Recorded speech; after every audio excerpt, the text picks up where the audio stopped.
Hola amigos y amigas de la red de socioecosistemas.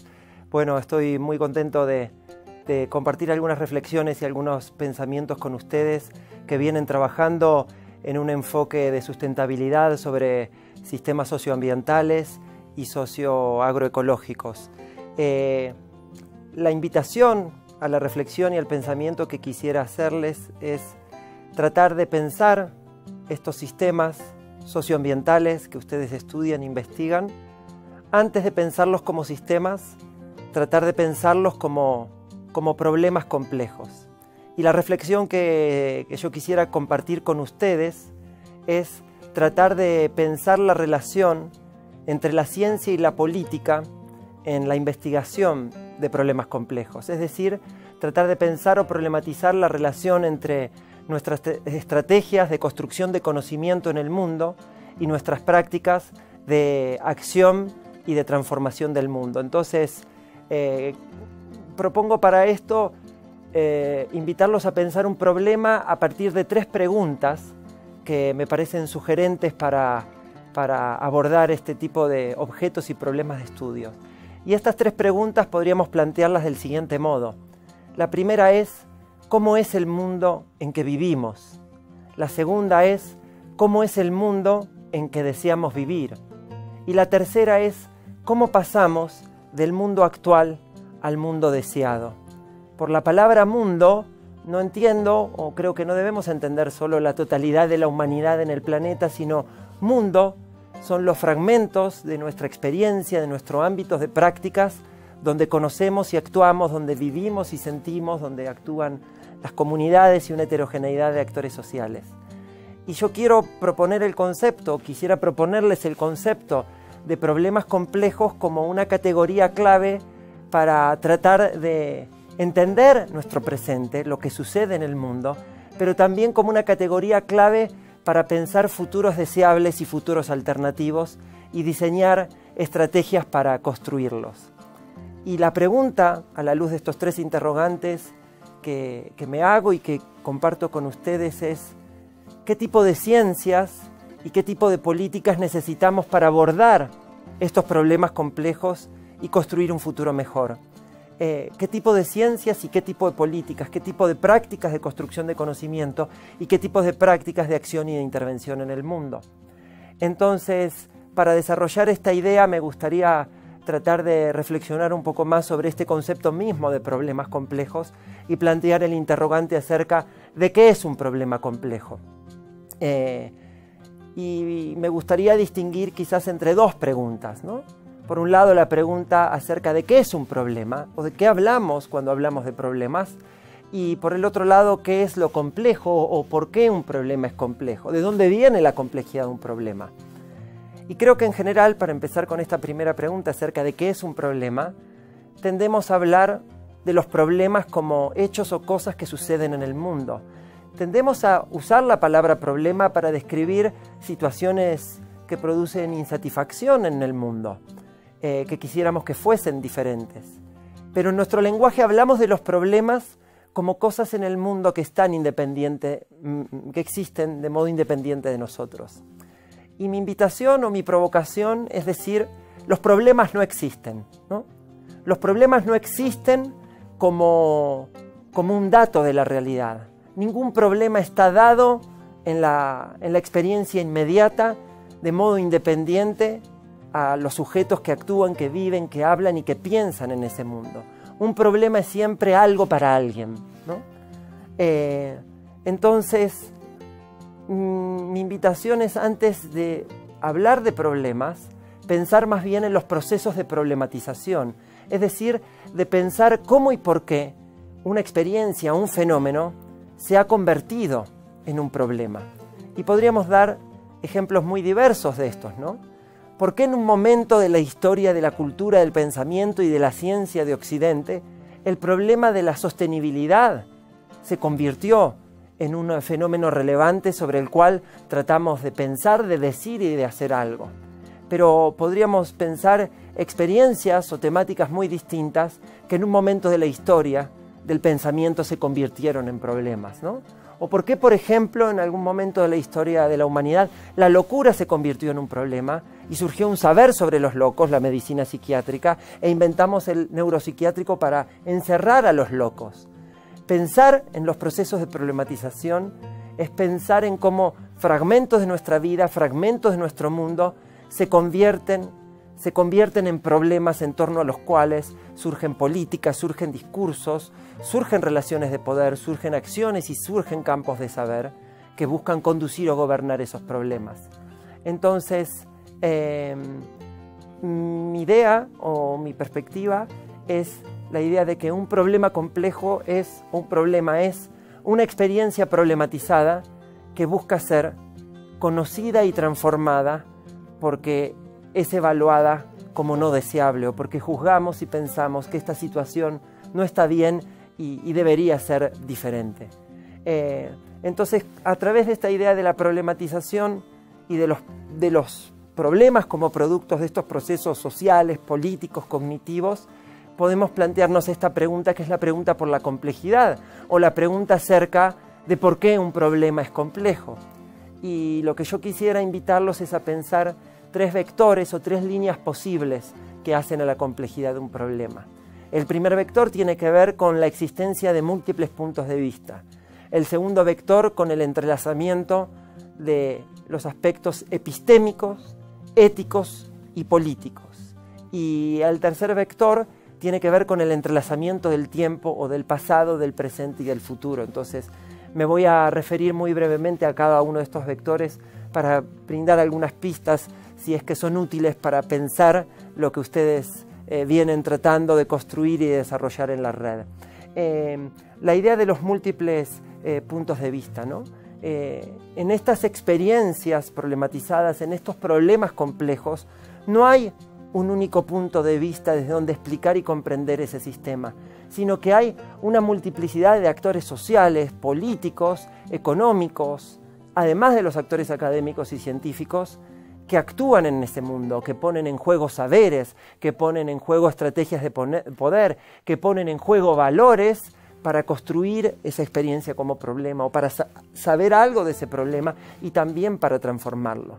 Entonces, si queremos entender la complejidad de un problema, tenemos que lograr poder mapear y reconstruir esos múltiples puntos de vista que forman parte de ese sistema. Explicar un problema complejo es siempre construir una explicación situacional que tome en cuenta la perspectiva de cada uno de estos actores. Y les pongo un ejemplo muy breve, ¿no? Imaginemos una vecina sale caminando de un barrio y se encuentra con un vecino Jorge que está cortando el pasto en el rayo del sol, ¿no? Entonces la vecina le dice: "Buen día, señor Jorge, trabajando un poco". A lo que Jorge responde: "No, María, estoy descansando". María se va a hacer las compras al supermercado y al rato vuelve y lo encuentra a su vecino Jorge tomando una cerveza, fumando un cigarrillo a la sombra. Entonces María, como quien hace una afirmación de consenso, le dice: "Hola Jorge, ahora sí, finalmente descansando". A lo que Jorge responde: "No, María, estoy trabajando". Entonces este ejemplo muy simple permite ilustrar que ante una misma experiencia, 2 actores distintos evalúan y explican la realidad de modo diferente. Para María, cortar el pasto es trabajar, pero para Jorge es descansar. Mientras que para María el hecho de que esté tomando su cerveza relajado es descansar, y para Jorge, quizás en ese momento en que reflexiona y piensa, es trabajar. Entonces es sumamente importante construir estas explicaciones situacionales tomando en cuenta el punto de vista de estos distintos actores sociales. Ahora, el segundo punto a mí me parece muy importante, que es este entrelazamiento o este anudamiento entre los aspectos epistémicos, éticos y pragmáticos de un problema complejo. Porque no nos acercamos a los problemas con una actitud meramente contemplativa o con un deseo simplemente de saber, sino que el problema complejo nos interpela también para la acción. O sea, cuando nos acercamos a un ecosistema degradado, no nos preocupamos o no nos preguntamos simplemente por qué sucede esta degradación ambiental, por qué se ha contaminado la cuenca de este río, sino también qué podríamos hacer para que esta situación sea diferente. Es decir, los problemas complejos nos interpelan en nuestra ética y en nuestra pragmática, en nuestro sistema de valores y en nuestras estrategias de acción. Sin duda, son también un problema de conocimiento y hay una dimensión propiamente epistémica de los problemas complejos y los problemas complejos son difíciles de entender. ¿Y esta complejidad de dónde viene? Bueno, de muchas cuestiones, ¿no? En primer lugar, podemos aquí sí recurrir a este lenguaje del pensamiento sistémico o de los sistemas complejos o de las ciencias de la complejidad para tratar de pensar estos problemas complejos como sistemas. Y la complejidad está en buena medida ligada a varias cuestiones, ¿no? A la existencia de elementos y procesos sumamente diversos, heterogéneos, al hecho de que estos procesos y elementos en general pertenecen a distintas disciplinas científicas de conocimiento y por lo tanto tampoco nos alcanza una única disciplina para comprender la complejidad de un problema. Y esto plantea también consecuencias de método para el modo de construir conocimiento sobre estos aspectos científico-epistémicos de los problemas, ¿no? Es decir, poner en marcha estrategias de investigación interdisciplinaria que permitan conectar estos saberes disciplinares en entender parte de esa complejidad. Pero también la presencia de múltiples actores sociales heterogéneos, la idea de que puede haber múltiples escalas o niveles de organización de un problema, ¿no? Niveles micro, meso o macro de un problema. Y también, sin duda, la presencia de múltiples escalas temporales, escalas de corto plazo o consecuencias de corto plazo, de mediano plazo, de largo plazo, ¿no? Por ejemplo, ustedes sabrán, la adopción de una semilla transgénica para incrementar el rinde de un cultivo puede producir ese efecto de incrementar el rinde en el corto plazo, pero la consecuencia ecosistémica de esa semilla y de la transformación de ese sistema productivo en el largo plazo puede ser muy diferente. Entonces, no podemos perder de vista cómo, o lo que en el lenguaje de las ciencias, a veces de la complejidad, se dice esa sensibilidad a las condiciones iniciales, cómo un pequeño cambio en distintas escalas de tiempo se prolonga a distintas partes del sistema. Complejidad o dimensión epistémica de estos problemas complejos. Pero muy importante es también tomar en cuenta esta dimensión ética de los problemas complejos. Los problemas complejos nos interpelan éticamente porque nos conducen a decir, esto no está bien, frente a esto algo deberíamos hacer, deberíamos de alguna manera transformarlo. Entonces, la ética, la reflexión sobre la ética, no se puede eliminar incluso de una investigación científica que pretenda abordar problemáticas complejas. Y son incluso los valores de esos propios actores sociales los que intervienen y los que se ponen en juego en la construcción de esas descripciones y de esas explicaciones. Pero también esta dimensión ética aparece porque estos problemas complejos en general están vinculados con la satisfacción de necesidades humanas básicas o con el respeto de las formas de vida en distintos modos. Y también los problemas complejos plantean anudado esta dimensión pragmática, es decir, nos interpelan para actuar. Podemos decir que cuando nos enfrentamos a un problema complejo, articulamos estos dos principios. Queremos investigar para conocer, pero también investigar para actuar y transformar. Entonces, aquí tenemos este entrelazamiento entre lo epistémico, lo ético y lo pragmático que me parece muy importante. Y el tercer vector que yo les planteaba era la relación del tiempo, del pasado, del presente y del futuro. Tratar de comprender un problema complejo es poner en juego estos tiempos. ¿Por qué? Bueno, porque cuando planteamos que queremos intervenir para actuar y transformar el sistema, queremos que ese sistema evolucione hacia una situación más deseable y por lo tanto la dimensión del futuro forma parte del mismo problema complejo.